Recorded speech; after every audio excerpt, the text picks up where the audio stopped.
Ladies and gentlemen, it is electric. You're fired. The champ is here. नमस्कार, Vindhya times में आपका स्वागत है। रीवा विंध्य, हमारे रीवा के एक युवा, मात्र 21 साल के एक युवा वैश्विक पटल पर रीवा का डंका बजाने जा रहे हैं। दरअसल मैं बात कर रहा हूं, हमारे साथ स्टूडियो में मौजूद हैं प्रांजय सिंह। बहुत बहुत स्वागत है पहले तो आपका। प्रांजय सिंह का ये चेहरा देख लीजिए, क्योंकि अगले कुछ समय में, अगले कुछ दिनों बाद या कुछ सालों बाद ये चेहरा हमें टेलीविज़न की बड़ी स्क्रीन पे भी दिखेगा। सबसे पहले ये रीवा के लिए बहुत बड़ी बात है, विंध्य के लिए बहुत बड़ी बात है, इस प्रदेश के लिए बड़ी बात है और इस देश के लिए बड़ी बात है कि प्रांजय सिंह का चयन WWE के लिए हो गया है। तो प्रांजय, पहले तो आपको बहुत बहुत बधाई। जी बहुत धन्यवाद आपका। प्रांजय, मैं सबसे पहले ये जानना चाहूँगा कि ये जो सफ़र है रेसलिंग की दुनिया में, ये कैसे शुरू हुआ? है काफ़ी इंटरेस्टिंग है। मतलब ऐसा कभी था नहीं कि रेसलिंग करना है। जब खली सर ने अपना डेब्यू किया था डोडली में 2006 में, तो हर कोई बच्चा था, हर कोई देखता था हाँ रेसलिंग करना, तो बचपना था। बट टाइम के साथ साथ ऐसा कुछ रहा नहीं। फिर 2012 में जब सुशील कुमार ने ओलंपिक में सिल्वर मेडल जीता था, तो एक बड़ा अच्छा मोटिवेशन लगा कि हाँ रेसलिंग करनी है। बट हाँ ये सोचा कि WWE रेसलिंग करनी है, ये मैट रेसलिंग नहीं पसंद है, डोडली रेसलिंग करनी है। तो तब थोड़ा रेसलिंग जिम करना शुरू किया धीरे धीरे, बट कुछ ऐसा खास था नहीं, बट जिम करते थे। तो इस करते करते 2014 में जब मैं 10th में था, तब काफ़ी मेरे को लगा कि हाँ थोड़ा सीरियस होके करना है। बट ऐसा कुछ कहीं प्लेटफॉर्म नहीं मिला, ना कुछ ऐसा सोचा कि कहीं हो सकता है इंडिया में, क्योंकि खली सर भी उस टाइम USA में थे।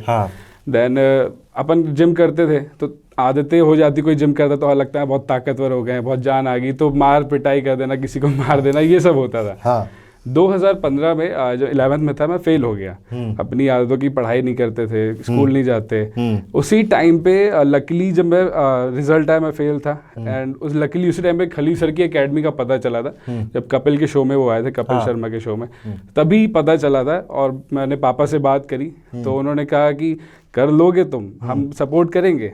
फेल हो गए, चलो कोई बात नहीं, हर कोई होता है। अगर कर सकते तो सीरियस होके करना है, ये नहीं कि वहाँ भी गए 4 महीने में वापस आ गए। अच्छा।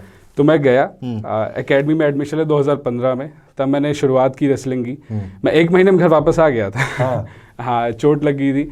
लगा कि इतनी अच्छी यहाँ रीवा में लाइफ है, सब कुछ है, खा पी रहे हैं, एंजॉय कर रहे हैं। बट ये कुछ था कि कुछ अच्छा करना है अपने लिए, सबके लिए, क्योंकि फेल भी हो चुके थे स्कूल में, तो वो भी एक लग गया था कि, तो वो गया, पढ़ाई में भी गया। और रीवा का उस टाइम इन्वायरमेंट भी अच्छा कुछ खास लगा नहीं, तो हम दोबारा गए। एंड मैंने लगातार प्रैक्टिस की, ट्रेनिंग की, कोचेस का अच्छा सपोर्ट था, खली सर का तो बहुत अच्छा सपोर्ट था शुरुआत में, उन्होंने बहुत हेल्प किया और मैंने बहुत अच्छी ट्रेनिंग की। कुछ अच्छे दोस्त मिले जिनके साथ एक्स्ट्रा टाइम ट्रेनिंग 3 घंटे की होती थी, बट हम लोग की पूरी शाम से लेकर रात 12 बजे तक वो रिंग में बीतता था। छोटी छोटी चीज़ें अपन बार बार करते थे, क्योंकि मज़ा आता था, क्योंकि वो चीज़ हमेशा टीवी पे देखी, आज करने को मिल रहा है, खली सर ने प्लेटफॉर्म बनाया, तो अपन लगातार कर रहे थे। तो करते करते 2015 फिर हमारे कोच थे रिकार्डो रॉड्रिगेज, वो भी फॉर्मर WWE सुपरस्टार रह चुके हैं, तो उनका बहुत अच्छा सपोर्ट मिला। अपन बहुत अच्छी ट्रेनिंग कर रहे थे, इन्वायरमेंट इतना अच्छा हो चुका था कि सुबह उठे, जिम की, दोपहर ट्रेनिंग हो रही है, शाम को ट्रेनिंग कर रहे हैं, रात को ट्रेनिंग कर रहे हैं, रिंग एकेडमी में रहते थे। जब मन पड़ा रिंग में घुस गया, प्रैक्टिस करना शुरू कर दी। यही करते करते सबसे पहला जो चैंपियनशिप हुई थी CW की टैग टीम चैंपियनशिप, तो मैं सबसे पहला चैंपियन बना था अपने कोच के साथ ही। CW में tag team championship first ever थी। उसके बाद मेरा पहला इंटरनेशनल मैच हुआ था देहरादून में, आपका ये 25 फरवरी 2016 को। इससे मैंने अपोलो लियोन से मैच किया था, वो मैक्सिकन रेसलर हैं, वो 40 ईयर्स के थे। और मेरा, हम लोग 2-on-1 मैच था, हम लोग 2 रेसलर थे, वो एक थे, तो बुरी तरह हारे थे। बट वो एक शुरुआत थी एक अच्छे आने वाले कल के लिए। उसके बाद काफ़ी सारे लगातार मैचेस होते गए। 2 फिर उसके लुधियाना मैच किया था, शॉन हर्नांडेस थे, वो TNA रेसलर है, उनसे भी हार गए थे। तो लगातार 3 इंटरनेशनल शो हुए, तीनों हारे, देहरादून और पंजाब में। बट कोई इससे फ़र्क नहीं पड़ा कि हारे, क्योंकि अपन की शुरुआत थी, 1 साल भी नहीं हुआ था रेसलिंग करते करते, तो बहुत मज़ा आ रहा था। हार रहे जीत रहे, फिर एकेडमी मैचेस हो रहे थे, हर सैटरडे शो होता था। खली सर ने काफ़ी सपोर्ट किया, हर किसी का था। रेसलिंग अपनी बहुत अच्छी चल रही थी। 2017 में मैंने इंदौर में, मध्य प्रदेश में पहला रेसलिंग इवेंट हुआ था इंदौर में, वहाँ भी हमने मैच किया, वो मैच हमने जीता था, वो मेरा पहला इंटरनेशनल विनिंग मोमेंट था। अच्छा।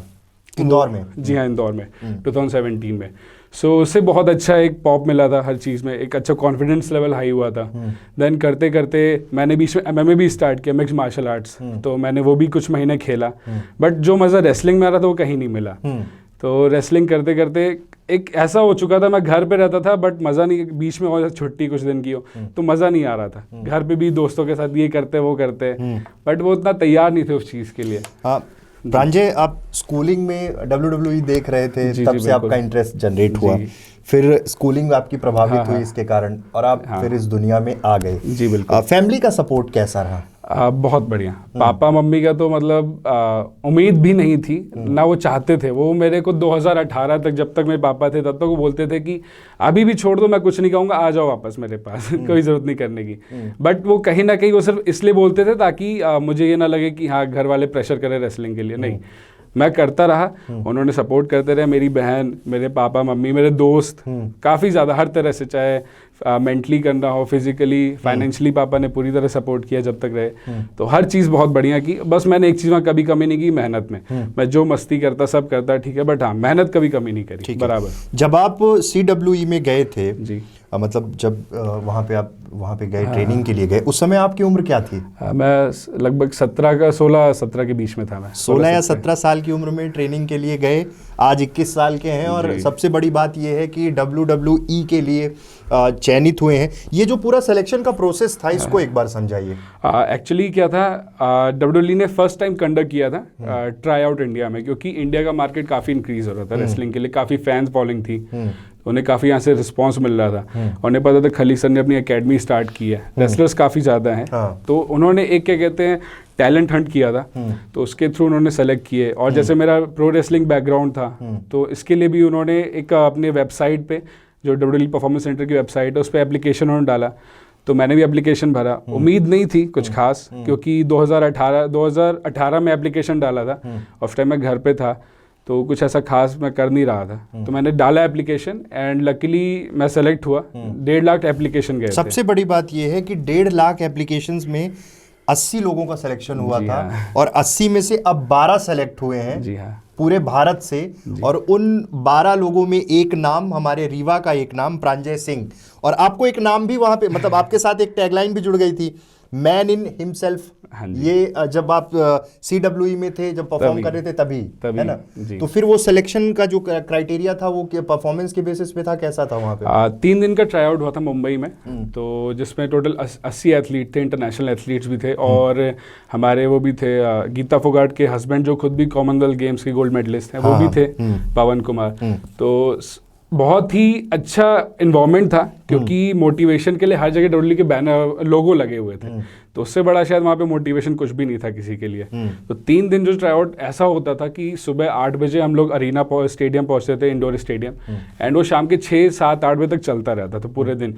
लंच हो एंड देन दोबारा ट्रेनिंग स्टार्ट हो। वो हम लोग का एक एटीट्यूड देख रहे थे, क्या है, क्या होता है कि अपन जो WWE का ट्राई आउट होता है, इस पे ये नहीं देखते आप कितने स्ट्रांग हो, कितने बिग हो, कितने ह्यूज हो, कैसे दिखते हो, गोले कार्य से फर्क नहीं पड़ता है कि आप कितना डेडिकेटेड हो ट्रेनिंग के वक्त, कितना आप खुद को खुश दिखा सकते हैं, आप कितना खुद को, मतलब एक कॉन्फिडेंट लेवल का हाई होना चाहिए आप ट्राई आउट दे रहे हैं। तो ठीक है, उसी बेसिस पे उन्होंने फिर सिलेक्शन किया था आगे। ठीक है। वर्ल्ड रेसलिंग एंटरटेनमेंट WWE, अब ये सिलेक्शन, मतलब कॉन्ट्रैक्ट साइन हो रहा है, जी, सारे पेपर फॉर्मेलिटी पूरी होगी, उसके बाद क्या क्या आगे किस स्टेप में क्या क्या चीज़ें हैं इसमें? फर्स्ट ऑफ ऑल तो UK में इनका परफॉर्मेंस सेंटर है, तो वहाँ पे अपने नए रिक्रूट्स को पहले ट्रेन करते हैं। उस पर इनका ये देखते हैं कि आपका कैरेक्टर क्या है, क्योंकि रेसलिंग सबने वही सेम करनी है ऑलमोस्ट, किसी का डिफरेंट स्टाइल है, ठीक है, बट ऑलमोस्ट सबकी रेसलिंग सेम है।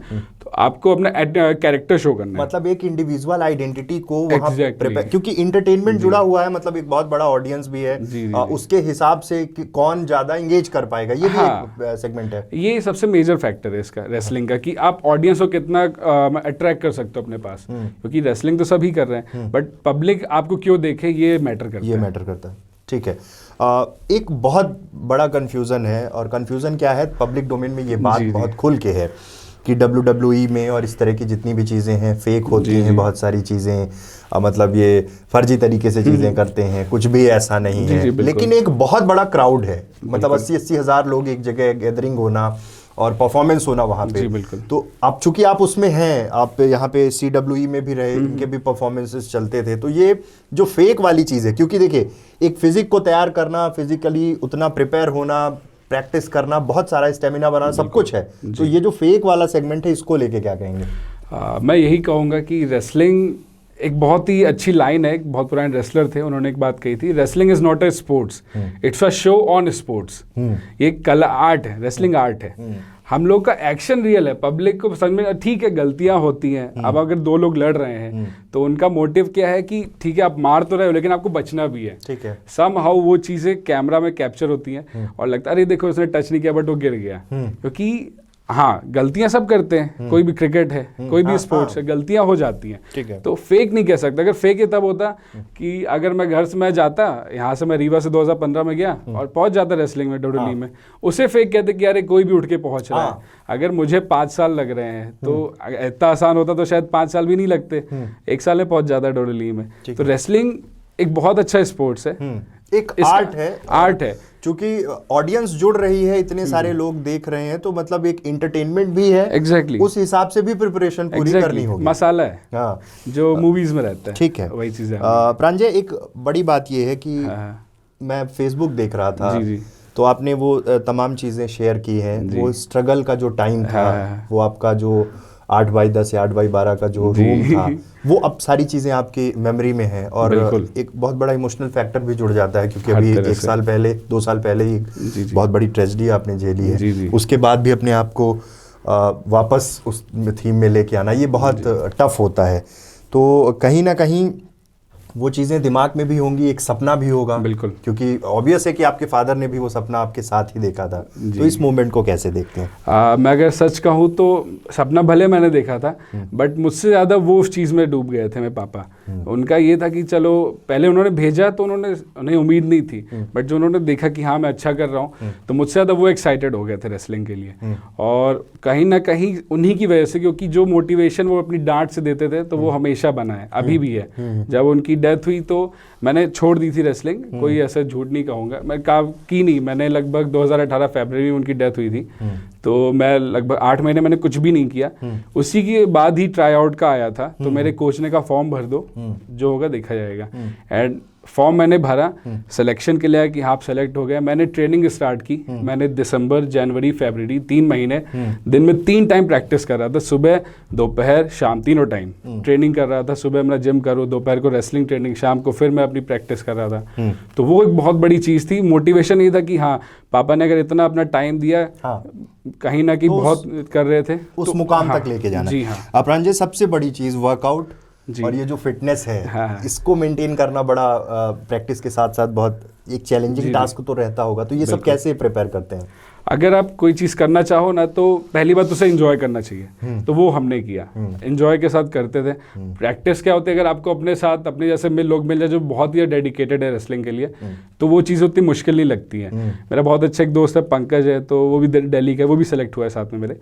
तो हम लोग ट्रेनिंग ऐसे करते थे कि सुबह उठे, जिम की, ठीक है, दोपहर क्लास है, क्लास के आधे घंटे पहले पहुँच गए, बराबर ट्रेनिंग करी, ट्रेनिंग के तुरंत बाद क्लास खत्म हुई, फिर भी आधे घंटा कुछ एक्स्ट्रा कर लिया जो चीज़ अच्छी नहीं हुई। वो चीज़ें काफ़ी मायने रखती है। रात को आपने खाना ना खा लिया, थोड़ा सा रिंग में घुस गए, फिर ट्रेनिंग कर ली, तो ये छोटी छोटी चीज़ें आपको काफ़ी बेनिफिट देती है जब मैच करते हो, क्योंकि मैच के वक्त आपको कोई दूसरा मौका नहीं मिलेगा कि नहीं गलती हो गई, इसको सुधार लो। मतलब बात ये है कि प्रांजय बहुत डेडिकेटेड है उस काम को लेकर और वो पैशन है उनका, इसलिए उस चीज़ को आप कर पा रहे हैं। बिल्कुल।